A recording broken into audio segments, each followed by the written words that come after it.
Hello बच्चों, अभी हम लोग क्लास 9th के मैथ के अभी आंसर की मिलाएंगे। कितना आंसर सही होता है चलिए अभी हम लोग जानेंगे। देखिए क्वेश्चन नंबर एक देखिए, निम्न में से कौन परिमेय संख्या, तो परिमेय संख्या क्या हो जाएगा, बी हो जाएगा।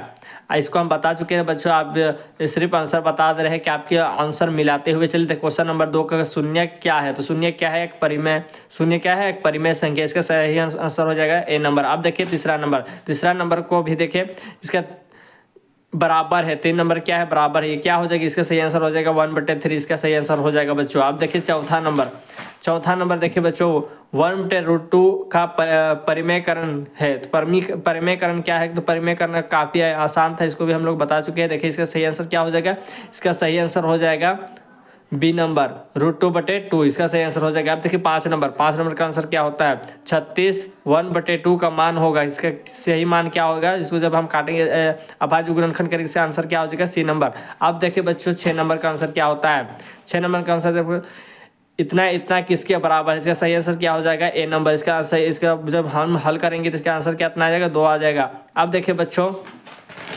7वां नंबर का आंसर क्या होता है, निम्नलिखित में से कौन बहुपद नहीं है, तो बहुपद कौन नहीं है, इसका सही आंसर क्या हो जाएगा, डी नंबर, y+2/y, इसका सही आंसर हो जाएगा डी नंबर, 7 का डी। अब देखिए बच्चों 8 का आंसर क्या होता है, निम्नलिखित में से कौन त्रिघाती बहुपद है, त्रिघाती बहुपद कौन सा है, इसका सही आंसर क्या हो जाएगा, इसका सही आंसर हो जाएगा बी नंबर, y+y3+4, इसका सही आंसर हो जाएगा। आप देखिए 9 नंबर का आंसर क्या होता है, बहुपद इतना इतना का गुणांक है, इसका सही आंसर क्या हो जाएगा, ए। जब इसको हम हल करेंगे इसका आंसर क्या आ जाएगा, एक आ जाएगा, बी नंबर, इसका सही आंसर हो जाएगा 9 का बी। अब देखिए 10 का आंसर देखिए बच्चों 10 का आंसर पी इतना इतना का शून्यक है, इसका जब हल करेंगे तो इसका आंसर क्या आ जाएगा, इसका सही आंसर हो जाएगा बी नंबर, -1/2, इसका आंसर आ जाएगा बी का बी, 10 का बी। आप देखिए 11 नंबर का आंसर क्या होता है, 3x² + x+1 को इतना इतना से भाग देने पर शेषफल प्राप्त होगा। जब इसको हम हल करेंगे बच्चों, इसका आंसर क्या आ जाएगा, इसका सही आंसर हो जाएगा सी नंबर, सी के, इसका सही आंसर हो जाएगा सी नंबर, 11 का सी। अब देखिए 12 नंबर का आंसर क्या होता है, 12 नंबर, निम्न में से कौन दो चर वाला रैखिक समीकरण है, तो दो चर वाला रैखिक समीकरण कौन सा है, इसका सही आंसर हो जाएगा डी नंबर, 2x + y = 7। अब देखिए बच्चों 13 नंबर का आंसर क्या होता है, x - y = 2 का हल है, तो इसका सही आंसर क्या हो जाएगा, इसको जब हम हल करेंगे तो इसका आंसर आ जाएगा 4/2, इसका सही आंसर हो जाएगा बी नंबर। अब देखिए बच्चों 14 नंबर का आंसर क्या होता है, दो चर वाले रैखिक समीकरण के हल होते हैं, तो क्या हल होते हैं, अनंत हल, तो इसका सही आंसर हो जाएगा अनंत, सी नंबर, इसका सही आंसर हो जाएगा। 15 नंबर देखिए, बिंदु इतना और इतना किस चतुर्थांश से स्थित है, तो किस चतुर्थांश में स्थित है, तो ये तृतीय चतुर्थांश में स्थित है। इस प्रकार से आप कर लेंगे तो आप इसका आंसर आ जाएगा। ये माइनस में होता है और ये सब जो होता है प्लस में होता है, तो एक्स अक्ष और वाई अक्ष जब मिलाएंगे इसका आंसर आ जाएगा बच्चों। आप देखिए 16 नंबर का आंसर क्या होता है, बिंदु सी का निर्देशांक है, तो बिंदु सी का निर्देशांक आपको दिखाई दे रहा होगा, ये क्या है, बिंदु सी का निर्देशांक सबसे पहले -5 और 2, इसका सही आंसर हो जाएगा ए नंबर, -5 और 2।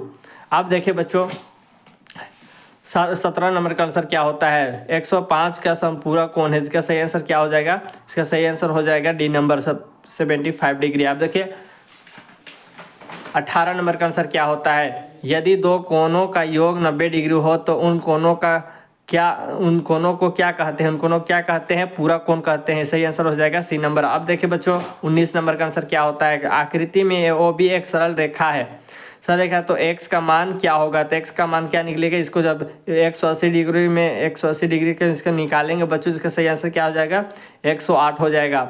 अब देखिए बच्चों 20 नंबर का आंसर क्या होता है, आकृति में x का मान होगा, तो x का मान क्या होगा, तो इन दोनों के बराबर x का मान होता है, इसका सही आंसर हो जाएगा 80 2 कितना 100, तो इसका सही आंसर हो जाएगा सी नंबर। अब देखिए बच्चों 21 का आंसर क्या होगा, त्रिभुज के तीनों कोणों का योग होता है, तो त्रिभुज के तीनों कोणों का योग तो काफी आसानी, इसका 180 डिग्री हो जाएगा, इस 21 का बी नंबर आंसर हो जाएगा। अब देखिए बच्चों 22 नंबर का आंसर क्या होता है, निम्नलिखित में से कौन त्रिभुज की सर्वांग समता की कसौटी नहीं है, तो कसौटी नहीं है पूछा है, इसका सही आंसर हो जाएगा सी नंबर। अब देखिए बच्चों 23 नंबर का आंसर क्या होता है, 23 नंबर का, यदि एंगल ए और बराबर है एंगल पी, तो एंगल बी बराबर एंगल क्यू और ए बी बराबर पी क्यू हो, तो इसका सही आंसर क्या हो जाएगा, इसका सही आंसर हो जाएगा एन। जब इसको हम हल करेंगे इसका आंसर आ जाएगा ए बी सी सर्वांग त्रिभुज पी क्यू आर, इसका सही आंसर हो जाएगा। अब देखिए बच्चों 23 नंबर का आंसर क्या होता है? 24 नंबर का आंसर क्या होता है? 24 नंबर का आंसर देखिए, एक चतुर्भुज के 3 कोणों का मान 110 डिग्री है, 82 डिग्री एवं 68 डिग्री होता है तो चौथा कोण की माप क्या होगा? इसका सही आंसर क्या हो जाएगा? ए नंबर 100 डिग्री हो जाएगा इसका सही आंसर। आप देखिए 25 नंबर का आंसर क्या होता है? एक समांतर चतुर्भुज ABCD में एंगल D 135 हो तो एंगल बी की माप क्या होगा? एंगल बी का माप क्या होगा? तो इसका सही आंसर हो जाएगा 135 डिग्री, इसका सही आंसर हो जाएगा। अब देखिए बच्चों 26 नंबर का आंसर क्या होता है? समचतुर्भुज के विकर्ण परस्पर होते हैं, तो समचतुर्भुज के विकर्ण क्या होते हैं? परस्पर बराबर लंब होते हैं, इसका सही आंसर हो जाएगा लंब होते हैं। अब देखिए 27 नंबर का आंसर क्या होता है? आंसर मिलाते हुए चलो बच्चों, आपका कितना आंसर सही हुआ है जो कमेंट में जरूर बताएं। 27 नंबर देखिए, एक ही आधार और एक ही समांतर रेखा के बीच स्थित समांतर चतुर्भुज के क्षेत्रफल होते हैं, क्या होते हैं? बराबर होते हैं, इसका सही आंसर हो जाएगा ए नंबर। अब देखिए बच्चों 28 नंबर का आंसर क्या होता है? यदि एक समचतुर्भुज के विकर्ण 5 सेंटीमीटर और 14 सेंटीमीटर है तो इसका क्षेत्रफल क्या है? तो इसका क्षेत्रफल क्या है? इसका सही आंसर हो जाएगा 35 सेंटीमीटर। इसको जब इसका हम हल करेंगे तो इसका आंसर क्या आ जाएगा? ए नंबर इसका सही आंसर हो जाएगा। अब देखिए बच्चों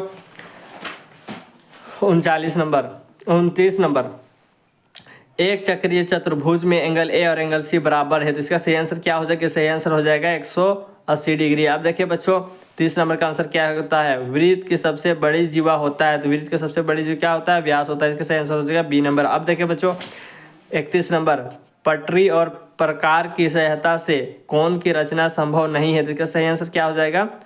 बी नंबर 40 डिग्री। अब देखिए बच्चों 32 नंबर का आंसर क्या होता है? आंसर मिलाते हुए चलिए, हीरोन का सूत्र है तो हीरोन का सूत्र क्या हो जाएगा? सही आंसर हो जाएगा B number, root S bracket S minus A bracket S minus B bracket S minus C, इसका सही आंसर हो जाएगा। अब देखिए बच्चों 33 नंबर का आंसर क्या होता है? एक त्रिभुज की भुजाएं 122 मीटर 120 मीटर और 22 मीटर है तो उस त्रिभुज का परिमाप है, तो उस त्रिभुज का परिमाप क्या होगा? इसका आंसर आ जाएगा सी नंबर 264 मीटर हो जाएगा, इसका सही आंसर। अब देखिए बच्चों 34 नंबर का आंसर क्या होता है? अब एक समबाहु त्रिभुज का परिमाप 60 सेंटीमीटर है, उसकी भुजा की लंबाई है, उसकी भुजा की लंबाई कितनी हो जाएगी? 20 सेंटीमीटर। इसको हल करेंगे तो हमारा आंसर आ जाएगा 20 सेंटीमीटर, इसका सही आंसर हो जाएगा।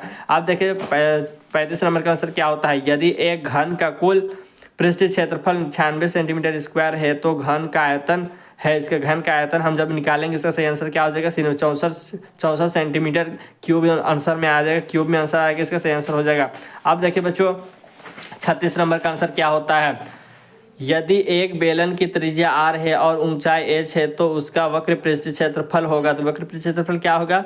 2πr/h, इसका सही आंसर हो जाएगा। अब देखिए बच्चों 37 नंबर का आंसर क्या होता है? यदि किसी शंकु की ऊंचाई h, त्रिज्या r और त्रियक ऊंचाई l है तो शंकु का आयतन है, तो इसका सही आंसर क्या हो जाएगा? 1/3 πr²h, इसका सही आंसर हो जाएगा सी नंबर। अब देखिए 38 नंबर का ऊंचाई क्या होता है? 38 नंबर का आंसर क्या होता है? यदि किसी अर्धगोले की त्रिज्या r है तो उसका वक्र पृष्ठीय क्षेत्रफल क्या होगा? तो वक्र पृष्ठीय क्या होगा? इसका सही आंसर हो जाएगा ए नंबर 2πr²।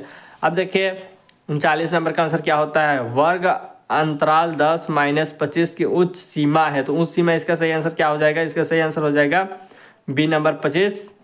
अब देखिए बच्चों 40, यदि किसी सिक्के के एक बार उछाला जाता है तो जीत आने की प्रायिकता क्या होगी? इसका सही आंसर क्या हो जाएगा? 1/2 हो जाएगा, इसका सही आंसर। हेलो बच्चों, अगर वीडियो आपको अच्छी लगे तो लाइक और सब्सक्राइब जरूर करें, आने वाला नोटिफिकेशन आपको मिलता रहे।